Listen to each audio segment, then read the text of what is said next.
49, 46, 48, 47, 48, 47. Oh my gosh. It's going to be Ankalaev. And no! Wow! Wow! Broadcasting live from an undisclosed location. This is the TCMMA podcast with your host, Chris Cross.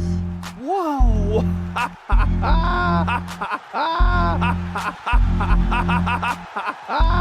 Dana White privilege. Let's go, baby! Let's go! Let's go! Let's go! Let's go, baby! Dana White privilege. Privilege. Privilege. What up, what up? This your boy Chris Cross checking in. This is the TCMMA podcast, and what a night last night. What a night. Magomed Ankalaev steals the belt. It's official. We have a new light heavyweight champion. You better believe it. And people were going crazy last night. They're going crazy. I mean, they were going crazy. They're going crazy. Because you sit at the end, and we talked about this in rounds 4 and 5. We're going to get to a decision. It's going to be somewhat close, although we'll talk about the stats in just a second. It wasn't as close as I thought. We weren't following the stats through the fight. We were just watching a fight last night, having a good time. And then you have to sit through it, and it's just like, and no! And just like that, we have a new light heavyweight champ. And more on that, but let's get to the full reaction. At least the last 90 seconds from last night. But it's taken a while here.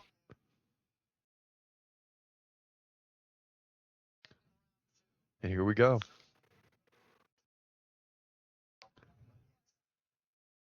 And Dana White already knows the result. And he kind of smiled and then took the smile off. So I don't even know what that means. But we'll definitely comment tomorrow on the podcast for sure. We'll find out from Dana White what he has to say in a little bit. Here we go. Here we go. Oh my God. 49, 46, 48, 47, 48, 47. Oh my gosh. It's going to be Ankalaev. And no! Wow! Wow!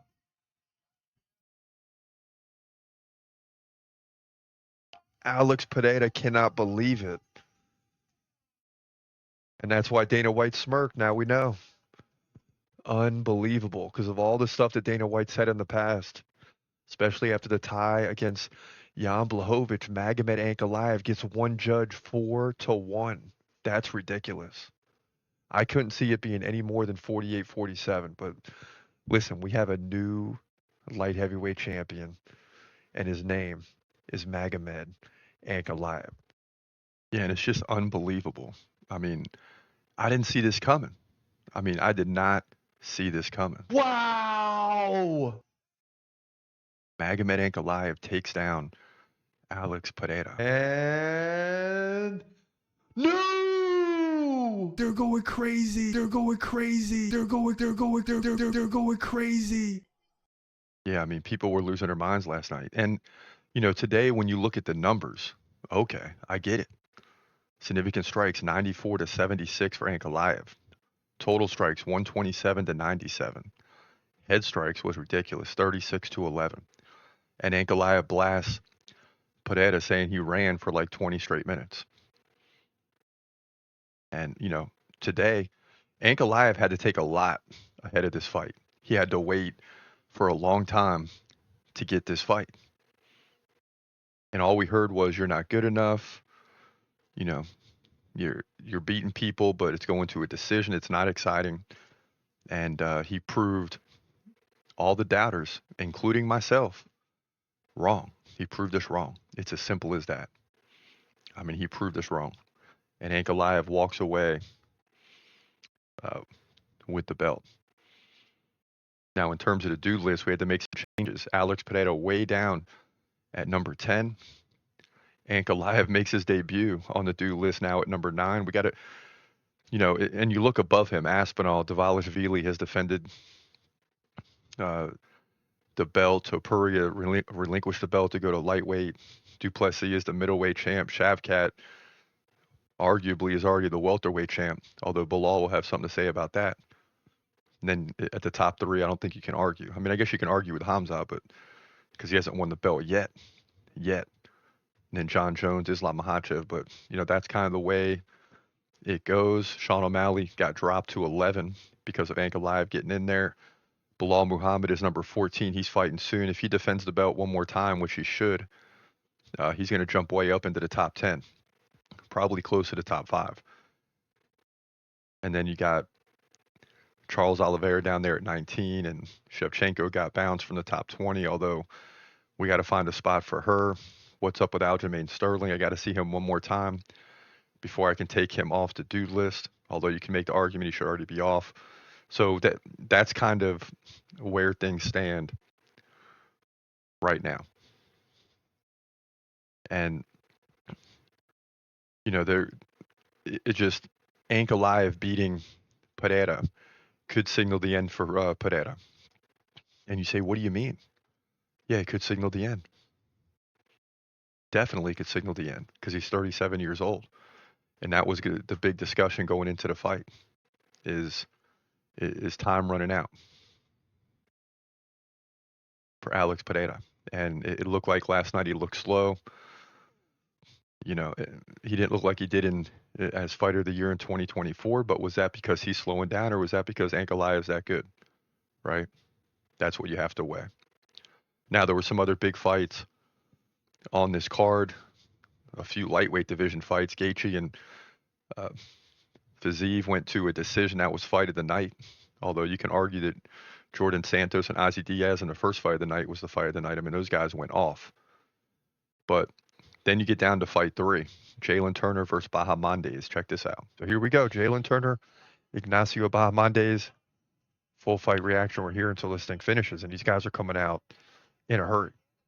Some nice leg kicks already landed by Ignacio.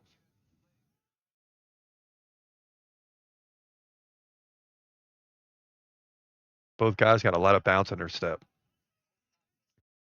Tall and lanky. Both guys throwing. Woo! Nice leg kick by Ignacio. And he's switching back and forth between righty and lefty. He's trying to keep Jalen Turner off balance, but Jalen Turner's pressing. He's coming forward. He's being aggressive. And now Jalen Turner with the takedown. Wow. And he didn't really go for it. Ignacio went into him and kind of sort of lost his balance and fell backwards. And maybe that's what he wanted. Now he's got a full guard on Turner, who's on top. Ignacio has his back to the mat. First minute gone. And these lightweight fights got everything. I mean, you got striking, grappling, takedown defense, all that. Now Turner pounding away with some elbows, now a hammer and a left. Now he's looking for the triangle. He's not going to be able to get it. Lands a right elbow. And it's Ignacio from his back landing some elbows. Now Turner back in control.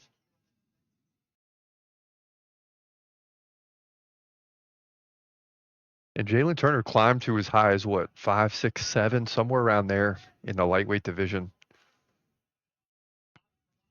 And has struggled a little bit as of late. Obviously, he's down to number 13. But the guy is very capable of making a run at any time. I mean, but this is a fight that he has to win. No doubt about it. And he's looking aggressive so far.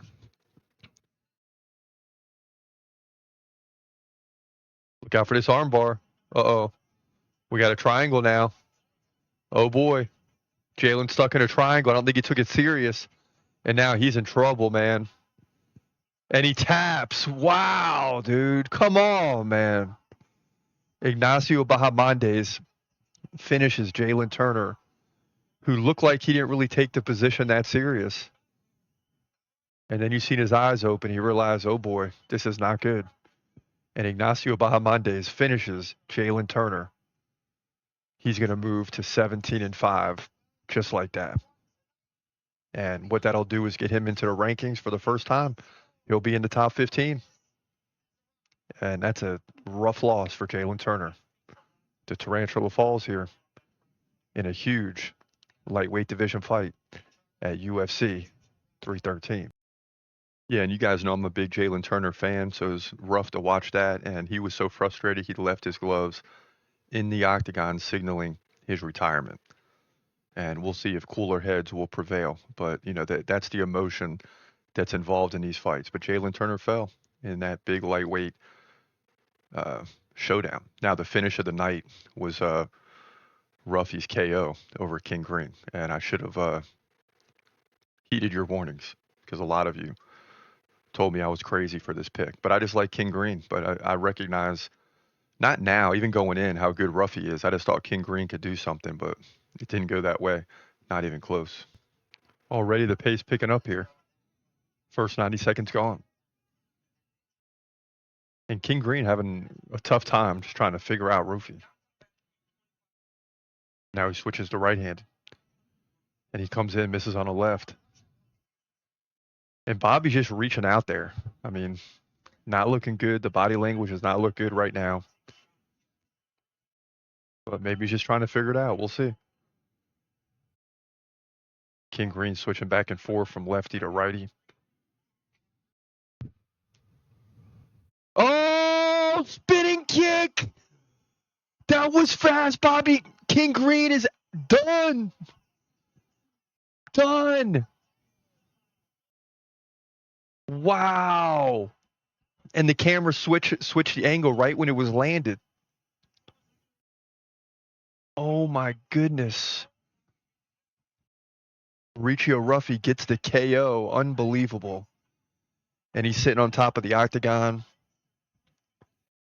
And King Green can't believe it. Unbelievable. We got to see this replay. And the official's trying to get the Ruffy, but he's he's doing flips in the octagon. No one's getting close to him. No one wants to take one of those leg kicks.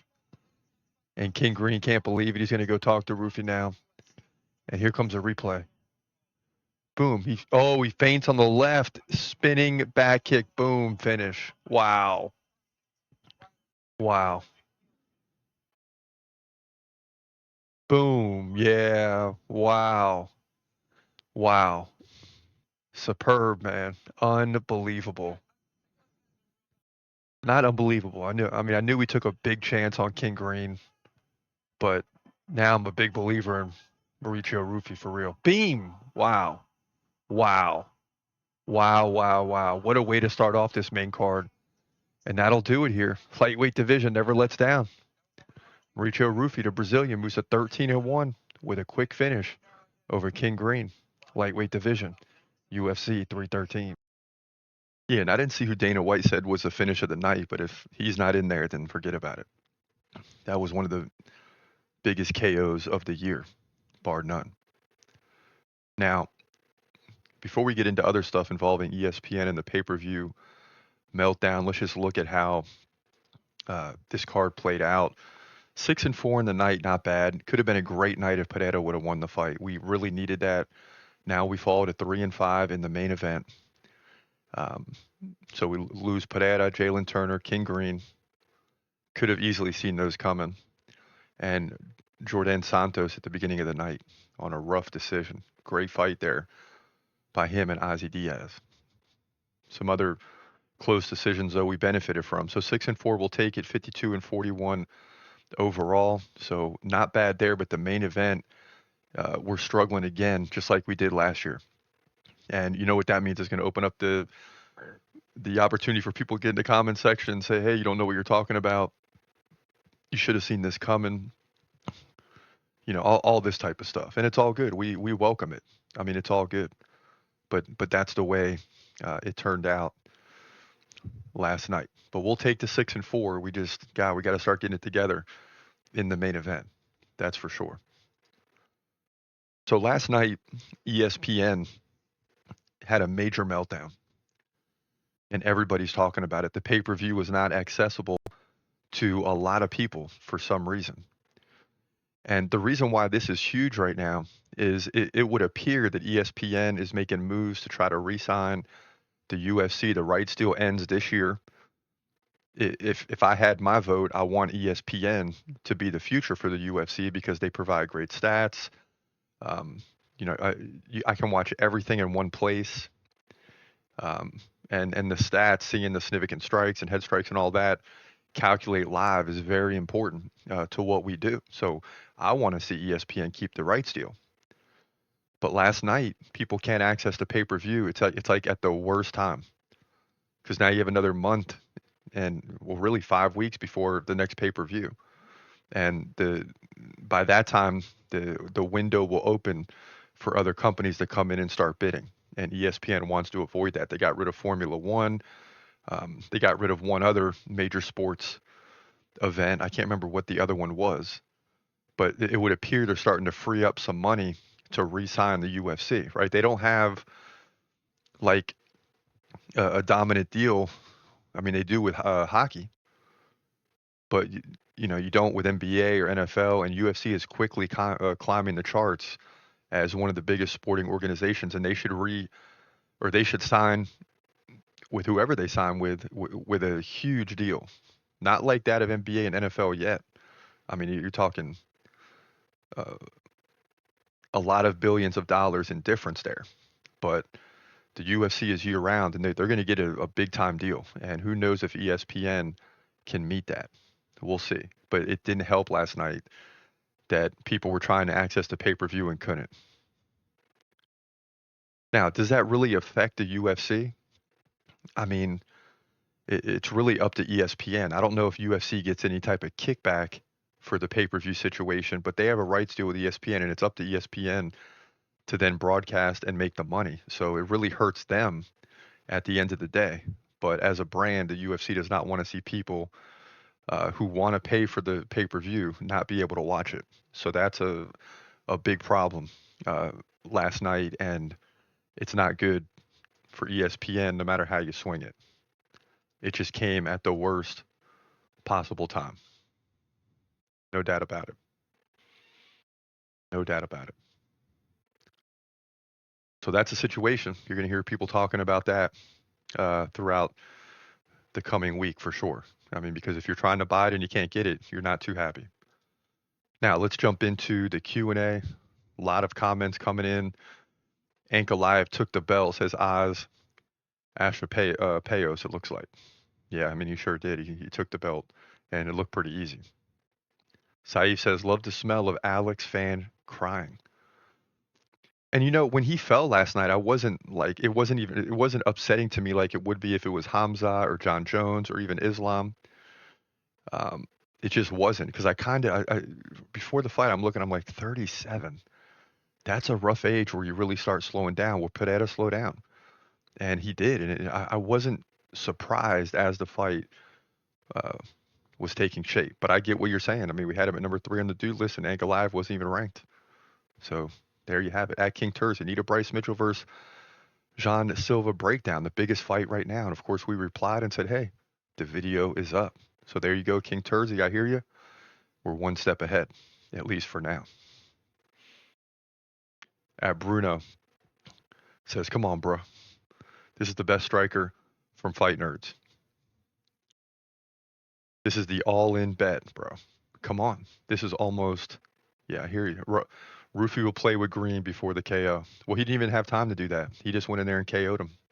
And I should take heat for that pick, for sure. There's always one fight on every card you should take heat for, and this is it. I mean, we're making predictions for, 12, 15 fights every week. Something is going to go sideways, for sure. But I should have known better. At Ben Ross says, let's go Bryce over John Silva. I don't think so. Silva's ridiculous. At the Monarchy says DDP would basically destroy Khamzat Chimaev. I don't think so. But, that's going to be the biggest prediction of all time. Make no mistake about it. The biggest one right now is Adesanya versus Jan Blachowicz. 4, 5, 6 years ago. when I said Blachowicz would win and no one believed it. That was one of the biggest ones. Well, Boers is going to win this fight. Don't even have to wait for the prediction. As we continue, Bobby Green for the win, 313. Yeah, that didn't happen. So I'm not the only one that's making mistakes. At Boers, well, I thought you had Ankalaev. It was close, and I should have done my research a little bit better. In terms of Gaethje versus Fiziev, is this dude serious? Well, yeah, and Gaethje won the fight. But we were 2-3, I believe, in the main card, so it didn't go well. We started off great, but it didn't go well down the stretch. At Draco, I'm seeing a TKO by Pereira. Poatan Pereira will catch Ankalaev with something nasty. Same with Jamal Hill. Yeah, and see, that's what I'm thinking too going into the fight. It just didn't go that way.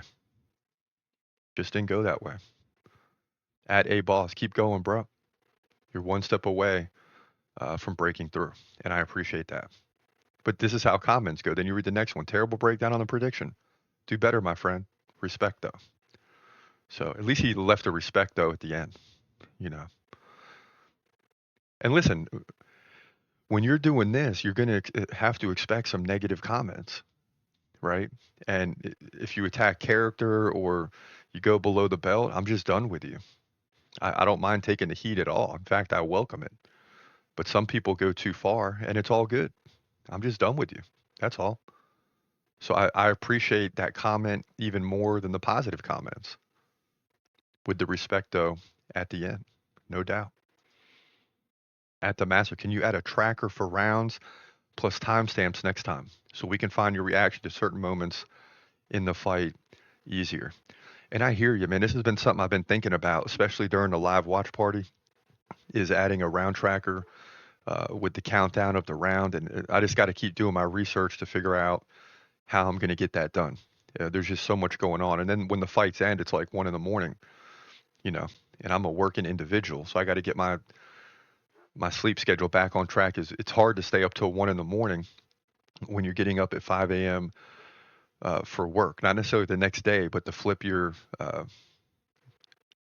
time and sleep and days and all that.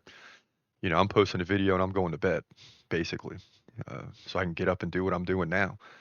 So it's hard to get all those timestamps and things like that in. This is a one-man operation. Even in the past, when you hear me on the podcast say, "Mr. Producer," there's no producer. I'm talking to myself. So it's a one-man show. But yeah, I'm with you because it's something I've been thinking about already for sure. At Forceful, Roofy fight of the night KO for sure. At Min Maya, round 3 TKO by Van. And Van did end up winning the fight, but it was by decision. So we're on the same page there. Roofy is going to KO Green. Yes, and he did. And you are right, Xavier. Astruz Bob says DDP is too strong. I beg to differ, man. I think Hamza's going to go in there and make quick work. If that fight goes, for a long time, it might go down as one of the best fights we ever see because, Hamza is going to start strong. And if DDP can hang in there, you might see the tide turn and then a critical decision. I don't know how it's going to play out. But as a Hamza fan, I just want to see him go in there and get the first round finish. That's the bottom line. So another great week. UFC 313 is in the bag. And I believe this is the first new champ of the year, right? Didn't see this one coming. Well, I'll take that back. We said that Hamza would move to light heavyweight and beat Pereira, which I'm 100% sure now would have been the case. But because they're slow tracking Hamza right now, he's probably not going to get the light heavyweight. I thought they could possibly give him the fight against Pereira because they weren't intrigued with Ankalaev, but it seems like they made the right decision. Giving this to Ankalaev, Hamza's got his hands full with the middleweight division and waiting on that title fight. So the chances of him, and my prediction coming true of him being light heavyweight this year, doesn't look good right now and is likely not to happen. But if he can come away with the middleweight belt, hey, we'll take it. But the fact is, the light heavyweight division is wide open once again. Jamal Hill's back in the mix. Yuri Prochazka's back in the mix. Because now you have a different matchup. You may not be able to beat Pereira in that kickboxing style. but you might be able to beat Ankalaev, and that's what guys are going to be thinking. So they're probably happy today that put NFL, and that's where we stand. But listen, we'll be back this week. If the fights, we're on a huge 10 to 12 week stretch, so there's no break anytime soon. So we'll be around this week for sure. Make sure you hit that subscribe button and follow us on the channel, and also get notifications for live streams, things of that nature. But we will be back. Check out the predictions for Vegas 104 next week. Vittori versus Elise, part 2. Until next time, have a great day and God bless. As always, peace.